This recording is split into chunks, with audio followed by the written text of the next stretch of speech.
Hello అండి, అందరూ ఎలా ఉన్నారు? బాగున్నారా? బాగానే ఉండుంటారే. నాకేనా మీకు కూడా ఇలాగ అనిపిస్తుందా చెప్పండి కామెంట్ బాక్స్లో.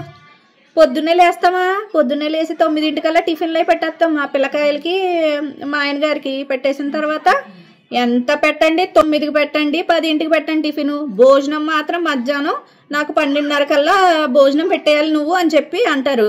సరే కదా అని ఇలా టిఫిన్ తినేసి చేయి కడుక్కొని వంట మొదలు పెట్టేసి భోజనం అది 12:30 రెడీ చేసేసి పెట్టేస్తామా. మొత్తం అందరికి పెట్టేసరికి మనకి ఏ టైమో 1:30 అయిపోద్ది 2. ఈలోపు మనం తినేసరికి 2:30 అయిపోద్ది. తిన్నాం కదా కాసేపు ఇలా కూర్చుని అనేసరికి ఏగో మా పిల్లకాయలు వస్తారు బయట నుంచి వచ్చి కావు అనుకుంటా, అమ్మ ఏమైనా స్నాక్స్ ఉన్నాయా, ఏమైనా పెడతావా, ఏమైనా చేస్తావా అని అడుగుతారు.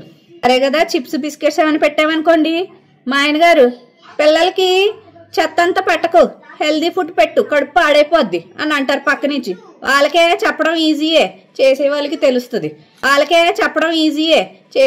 తెలుస్తుంది.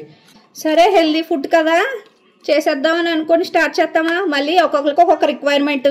ఒకరికేమో అవగడో సలాడ్ కావాలంటారు, ఒకరేమో కార్న్ సలాడ్ కావాలంటారు. ఇదిగో పిల్లకాయలకేమో కార్న్ సలాడ్ అంటే ఇష్టం, మా ఆయన గారికి ఏమో అవగడో సలాడ్, అవగడ తింటే చాలా మంచిదని అవగడ తెచ్చేసుకుంటారు, అవగడ సలాడ్.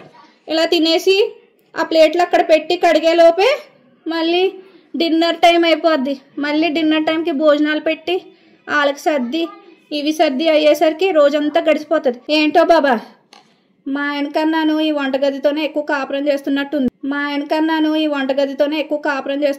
మీకు కూడా అలాగే అనిపిస్తుందా? కామెంట్ బాక్స్లో కామెంట్ చేయండి. ఉంటాను.